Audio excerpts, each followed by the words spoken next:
Very good evening everyone, कैसे हैं आप सभी लोग। Today we starting with the organisation behavior. जल्दी सभी लोग जुड़ जाइए।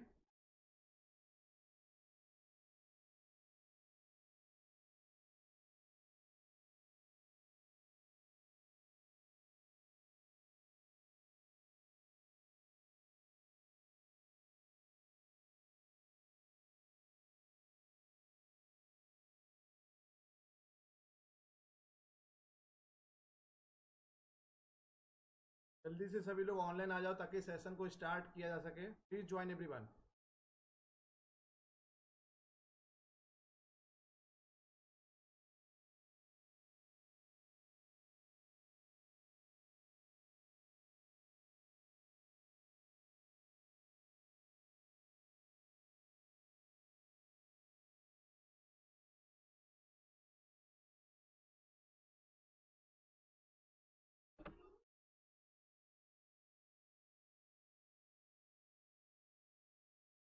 आवाज आ रहा है? आप लोग चेक करिए एक बार, आवाज क्लियर आ रहा है? मेरे मोबाइल में क्लियर आवाज आ रहा है।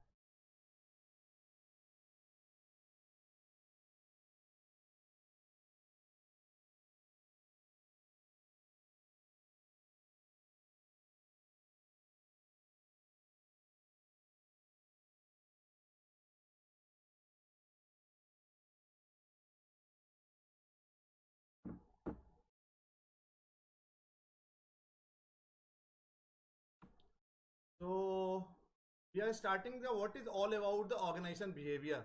एचआरएम हमने पूरा खत्म कर दिया। टेस्ट होगा कि कल क्लास टेस्ट नहीं हो पाया तो बहुत जल्दी टेस्ट होगा। आप अपनी अपनी तैयारी पूरी रखिए। किसी भी दिन टेस्ट बिना बताए हो सकता है आपका आज के बाद। ठीक है। तो व्हाट इज ऑर्गेनाइजेशन बिहेवियर, तो आपको इसके आज के लेक्चर के बाद क्या समझ में आएगा। ऑर्गेनाइजेशन बिहेवियर क्या होता है, describe what managers do, managers क्या करते हैं, explain the value of the systematic duty of the OB, list the major challenges and opportunities for managers to use the OB concept, identify the contribution made by the major behavioral science discipline to OB, describe why managers require a knowledge of OB,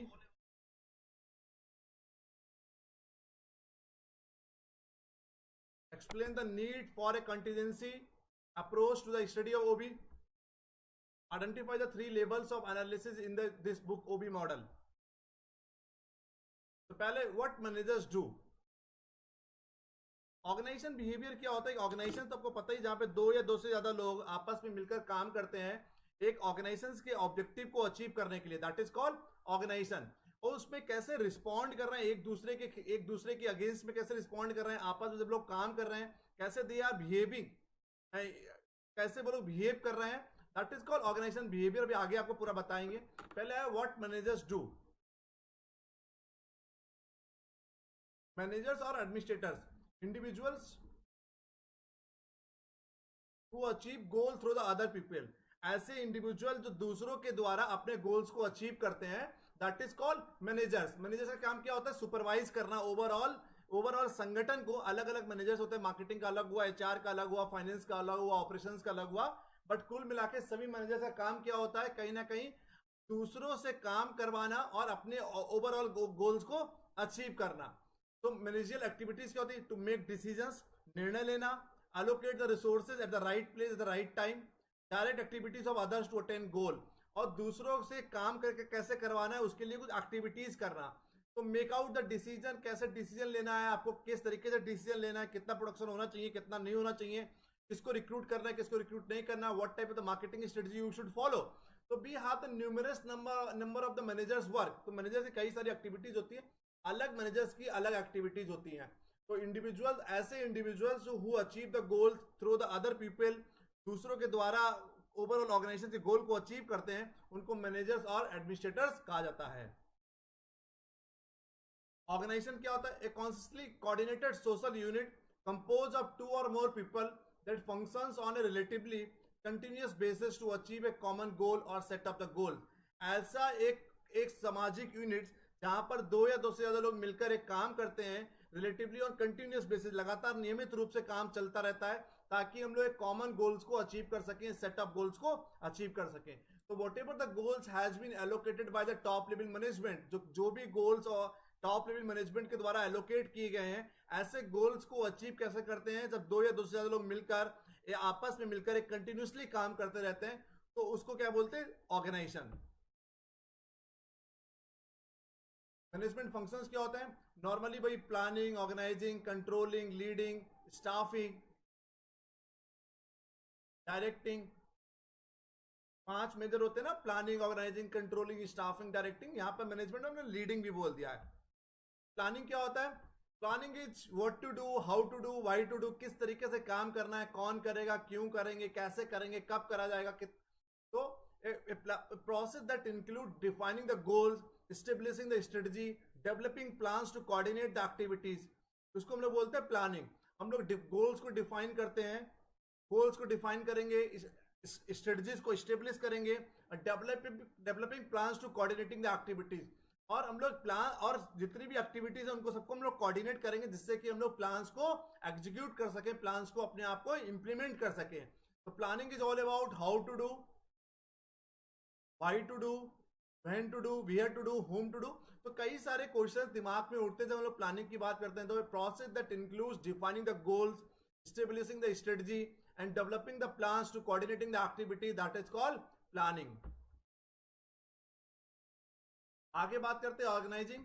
determine what task are to be done, who is to do them, कौन करेगा उसको, how the task are to be grouped, किस तरीके से हम लोग task को एक ग्रुप में करेंगे, हु रिपोर्ट टू हुम, कौन किसको रिपोर्ट करेगा, and where decision are to be made, और डिसीजंस कहां पर लिए जाएंगे। तो ऑर्गेनाइजिंग होता है हम लोग चीजों को ऑर्गेनाइज करना है। हिंदी मीडियम के जो बच्चे उनको पता होगा, आयोजन करना बोला जाता है ऑर्गेनाइजिंग को। तो हम लोग यहाँ पर आयोजन करने की कोशिश करते हैं। Organizing, what task are to be done, कौन कौन से काम किए जाएंगे, कौन उसको करेगा, कैसे करेंगे हम लोग, किस तरीके से हम लोग काम को ग्रुप करेंगे। जैसे मार्केटिंग के काम हमने मार्केटिंग डिपार्टमेंट में दे दिए, एचआर डिपार्टमेंट के recruitment, selection, placement, training, development. तो how the task are to be grouped, who report to whom, कौन किसको रिपोर्ट करेगा, लेबर किसको रिपोर्ट करेगी, सुपरवाइजर किसको रिपोर्ट करेगा, मैनेजर किसको रिपोर्ट करेगा। तो these all the things we have to do in a organizing. Leading, a function that include motivating employees, directing others, selecting the most effective communication channel and resolving the conflict। तो leading मतलब employees को motivate करना, lead करना, actually direct करना, इसको हम लोग directing भी बोलते हैं, निर्देशन करना। तो directing others, selecting the most effective communication channels, resolving the conflict. तो हम लोग डायरेक्टिंग में हम लोग को एक दिशा निर्देशन देना है, एक मोस्ट इफेक्टिव कम्युनिकेशन चैनल्स को हम लोगों को चूज करना है, और वट एवर द कॉन्फ्लिक्ट, जो भी कॉन्फ्लिक्ट है उन कॉन्फ्लिक्ट को हमको रिजॉल्व करना है।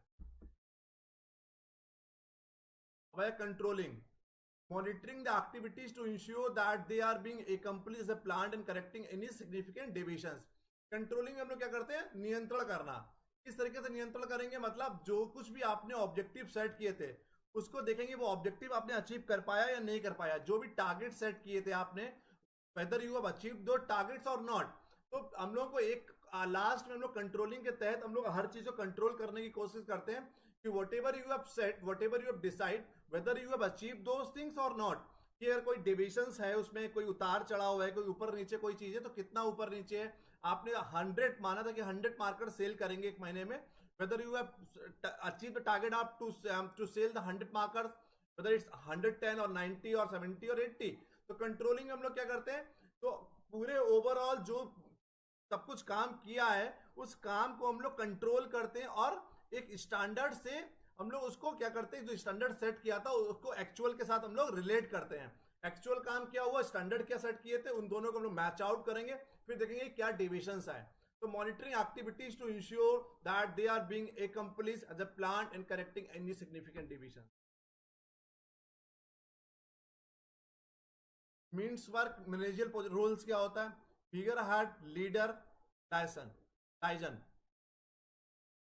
तो इंटरपर्सनल मीन्स वर्क ने मैनेजर रोल को 3 भागों में डिफाइन किया है। बहुत बार क्वेश्चन पूछा था कि मीन्स वर्क का मैनेजर रोल्स क्या है।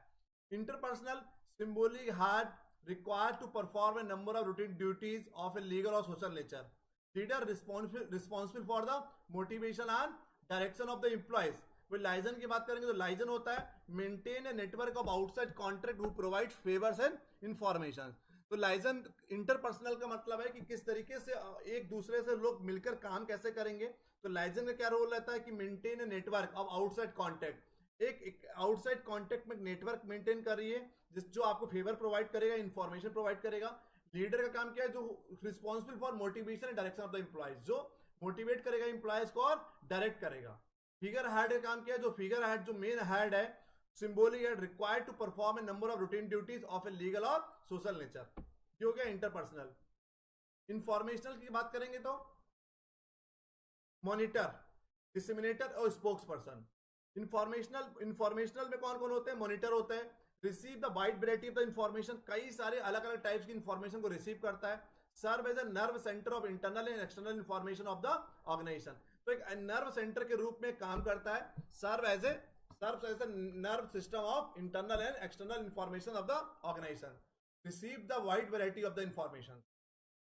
डिसेमिनेटर का काम क्या होता है, transmit information received from outsiders और from other employees to members of the organisation. Transmit information, ऐसी सभी इंफॉर्मेशन जो आप आउटसाइडर से रिसीव कर रहे हैं या अदर एम्प्लॉयज से रिसीव कर रहे हैं, उसको ट्रांसमिट करना, उसको दूसरों को बताना। आपने स्पोक्स पर्सन का क्या काम होता है, transmit information to the outsiders on organization plan, policies, actions and result. Serve as an expert on organization industry, ये लोग एज ए एक्सपर्ट काम करते हैं। ये लोग ऑर्गेनाइजेशंस की पॉलिसीज के बारे में, ऑर्गेनाइजेशंस के प्लान के बारे में, ऑर्गेनाइजेशंस के एक्शंस के बारे में, ऑर्गेनाइजेशन के रिजल्ट के बारे में बाहर लोगों को बताते हैं, मीडिया को बता रहे हैं, या जो भी कंसर्न एजेंसीज हैं, कंसर्न डिपार्टमेंट्स हैं, उनको बता रहे हैं। Those persons are called spokes person. अब डिसीजनल में कौन होता है, entrepreneur, search organization and its environment for opportunity, initiate project to bring about change. Entrepreneur कौन होता है, जो डिसीजनल में आया, entrepreneur, disturbance handler, resource allocator and negotiator. Entrepreneur का क्या रोल होता है इसमें, search organizations and its environment for opportunities and initiate project to bring about changes. Disturbance handler का काम क्या होता है, रिस्पॉन्सिबल फॉर करेक्टिव एक्शन, एक सही एक्शन लेना। When organization face important and unexpected disturbance, ऐसे समय में एक सही डिसीजन लेना जब ऑर्गेनाइजेशन कोई अनएक्सपेक्टेड डिस्टर्बेंस फेस कर रहा है, मार्केट में डिमांड है, उसके बाद भी अब सप्लाई नहीं दे पा रहे हैं, या मार्केट में डिमांड खत्म हो गई, तो किस तरीके से ओवरऑल आप अपनी इंडस्ट्रीज को मेंटेन करेंगे। तो it can be numerous number of the reasons of disturbance. तो अनएक्सपेक्टेड डिस्टर्बेंस जो आते हैं उसमें ओवरऑल कैसे आप हैंडल करेंगे सिचुएशंस को। रिसोर्सेज एलोकेटर, मेक्स और approve significant organizational decision. Negotiator क्या होता है, responsible for representing the organisation at a major negotiation. तब नेगोशिएटर का काम होता है कि कोई कुछ भी नेगोशिएट करनी है, responsible for representing the organisation at a major negotiation, that is called negotiator. अब आया मैनेजमेंट स्किल्स।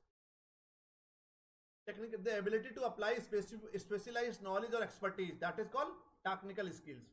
ह्यूमन स्किल्स क्या होता है, the ability to work with, understand, motivate other people both individually and in group. तो management skills में आपके पास technical skills होनी चाहिए। हम तो बेटा बहुत तेज बोल रहे हैं, तो आप अपना उसकी आवाज वॉल्यूम फास्ट करिए, हो सकता है आपकी तरफ से दिक्कत हो, ऐसा कोई दिक्कत नहीं है।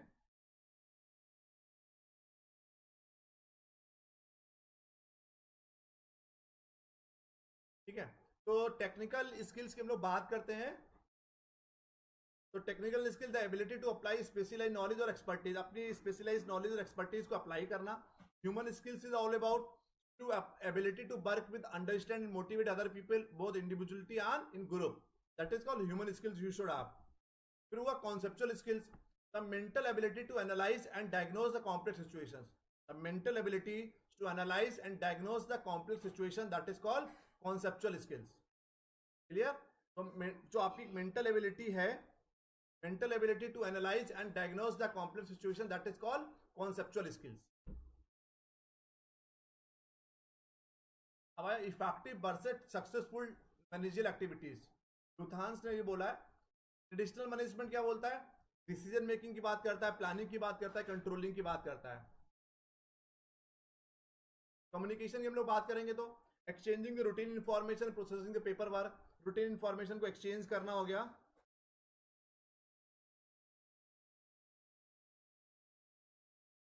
ठीक है, तो communication, exchanging routine information and processing the paper work.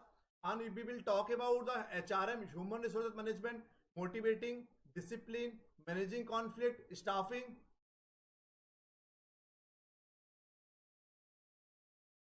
Here, so effective versus successful managerial activities, networking, socializing, politicking, interacting with others.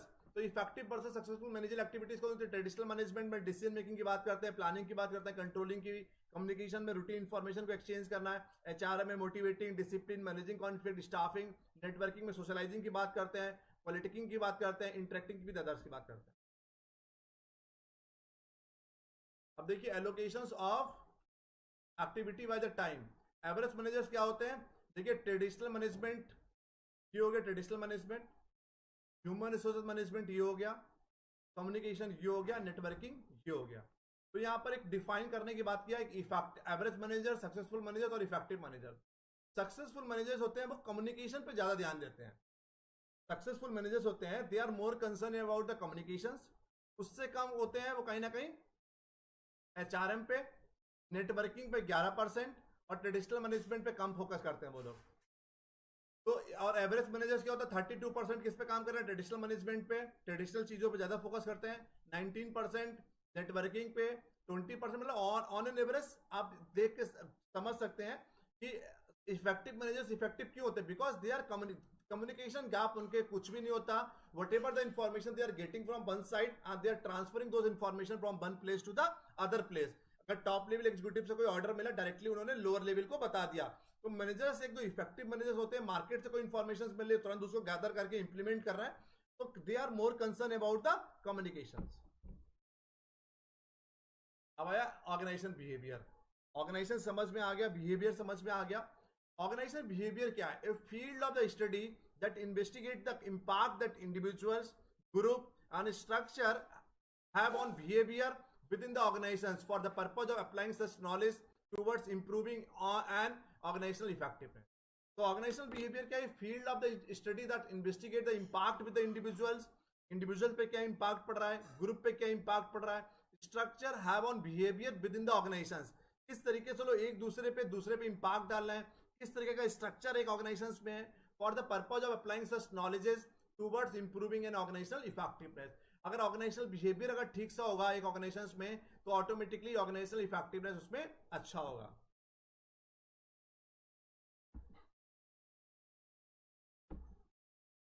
अब है replacing the intuition with the systematic study.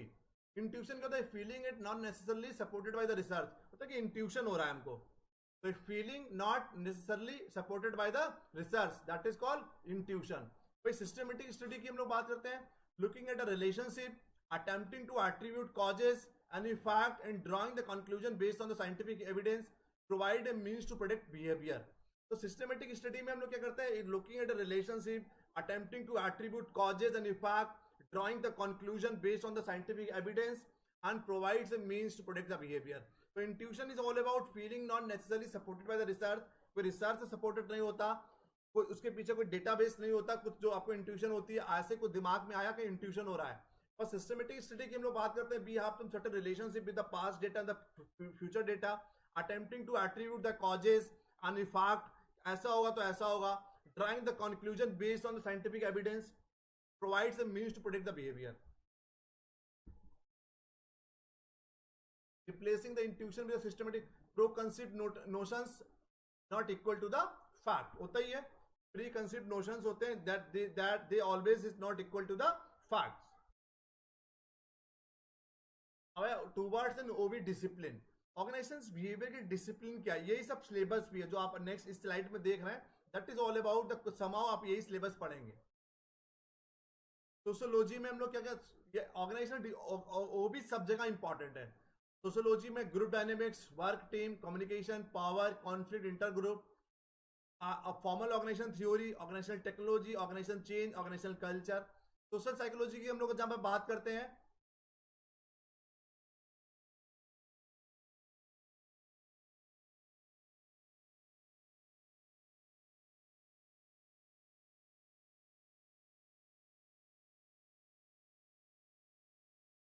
Social psychology की बात करते हैं तो that is all about the behavioural change, attitude change, communication, group process, group decision making. Anthropology की हम लोग बात करते हैं, कॉम्पिटिटिव वैल्यूज, हम लोग दो लोगों के बीच में कंपैरिजन करते हैं, competitive attitudes, cross cultural analysis, organisational culture, organisational environment. फिर पॉलिटिकल साइंस की हम लोग बात करते हैं तो conflict between the two person, inter organisational politics और पावर की बात करते हैं। क्लियर? तो ये देखिए, ये दिस दिस क्लियर, इन दोनों से मिलकर क्या बना? ग्रुप। क्लियर? तो group and organisational system and psychology. Group के बाद study of the organisational behaviour, individual. फिर क्या क्या बनेगा? यही पूरा सिलेबस बनता है, learning, motivation, personality, emotion, perception, training, leadership effectiveness, job satisfaction, individual decision making, performance appraisal, attitude measurement, employ selection, work design, work stress. यही आपका पूरा सिलेबस है ऑर्गेनाइजेशन बिहेवियर का, यही पढ़ने वाले हैं हम लोग पूरा। ठीक है, तो किस तरीके से टूबर्ट्स एंड ओवी डिसिप्लिन ऑर्गेनाइजेशन बिहेवियर की डिसिप्लिन कहाँ कहाँ पर है? सोशियोलॉजी में भी है, सोशल साइकोलॉजी में भी है, एंथ्रोपोलॉजी में भी है, पॉलिटिकल साइंस में भी है, साइकोलॉजी में भी है, ऑर्गेनाइजेशन सिस्टम में भी काम करते हैं, ग्रुप में भी काम करते हैं। तो study of the organisation behaviour, तो हम लोग कई सारी चीजों का एनालिसिस करते हैं इसमें। पहले आया साइकोलॉजी। साइकोलॉजी पता है, the science that seeks to measure, explain and sometime change the behaviour of the humans and other animals. तो साइंस, ऐसी science that seeks to measure and explain and sometime change the behaviour of the humans and other animals. Psychology, learning, motivation, personality, emotions, perception, training, leadership effectiveness, job satisfaction, individual decision making, individual performance appraisal, attitude measurement, employees, work design. It might be, ये individually भी आपको learning की बात करेंगे, motivation की बात करेंगे, personality की बात करेंगे, इमोशंस की बात करेंगे। तो साइकोलॉजी ऐसी साइंस जो that seeks to measure, explain and sometimes change the behavior of humans and other animals। किस तरीके से एक इंसान का बिहेवियर चेंज होता है, उसको हम लोग किस तरीके से स्टडी करेंगे। तो we have to be gone through with this particular topics. Sociology की बात करते हैं तो group dynamics, work team, communication, power, conflict, inter group. तो इन दोनों को मिलकर क्या बनता है? ऑर्गेनाइजेशन सिस्टम और group. Formal organisation theory, organisation technology, organisation change, organisation culture. ये पढ़ना नहीं है, वो केवल समझा रहे हैं कि क्या किसमें क्या आएगा। ये अपने आप में सब टॉपिक है, सब बताए जाएंगे आपको। सोशल साइकोलॉजी की हम लोग बात करते हैं, area with psychology that blend concept from psychology and sociology and that focus on the influence of people और वन अनदर। एक दूसरे का दूसरे पे क्या प्रभाव पड़ता है, एक का दूसरे पे क्या प्रभाव पड़ता है, that is called social psychology. A का बी पे क्या इंपैक्ट पड़ रहा है, बी का सी पे क्या इंपैक्ट पड़ रहा है, सी का डी पे क्या इंपैक्ट पड़ रहा है। जैसे कि केवल साइकोलॉजी की बात करी, वहां पे इंडिविजुअल स्टडी की हम लोगों ने बात करी थी, पर सोशल साइकोलॉजी की बात करते हैं जब आपस में एक दूसरे का क्या रिलेशन है, एक दूसरे का किस तरीके से इंपैक्ट पड़ रहा है, that is study of social psychology. कैसे बिहेवियरल चेंज हो रहा है, एटीट्यूड कैसे चेंज हो रहा है, communication, group process, group decision making, ये ग्रुप में होता है। फिर वो anthropology, the study of societies to learn about human beings and their activities. ये पूरी सोसाइटी की बात कर रहे हैं हम लोग। Anthropology, competitive analysis, competitive attitude, cost culture analysis, organisational culture, organisational environment, group और ऑर्गेनाइजेशन सिस्टम। यहाँ पर पूरी सोसाइटी की बात करेंगे, the study of society to learn about human beings and their activities. पूरी सोसाइटी के ह्यूमन बींग्स की हम लोग स्टडी कर रहे हैं और उनकी एक्टिविटीज की हम लोग बात करेंगे। पॉलिटिकल साइंस पता है, the study of the behaviour of the individuals and group within a political environment. Conflict, intra organisational politics, power, organisation system में किस तरीके से पॉलिटिक्स काम करती है उनको पूरा एनालिसिस करना, that is called political science.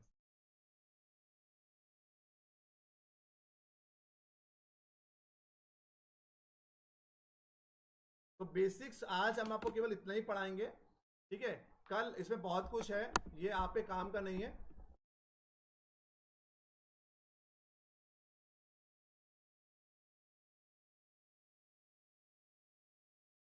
कल आपको ऑर्गेनाइजेशन बिहेवियर के मॉडल्स पढ़ाए जाएंगे। आज का लेक्चर इतना ही होगा। कल से प्रॉपर 6 बजे क्लास चलेगी, आप टाइम नोट कर लीजिए, फिक्स 6 बजे कल से क्लास चलेगी।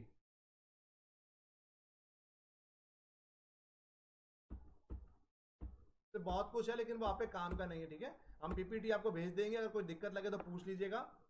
और अभी तक की जो नोट्स नहीं मिले वो आज हम सब आपको भेज देते रात में, ठीक है। तो कल आपका 6 बजे क्लास चलेगी, जो भी कुछ दिक्कत है वो व्हाट्सएप पे पूछ लीजिएगा, ठीक है। तो once again thank you so much for joining, goodbye, take care.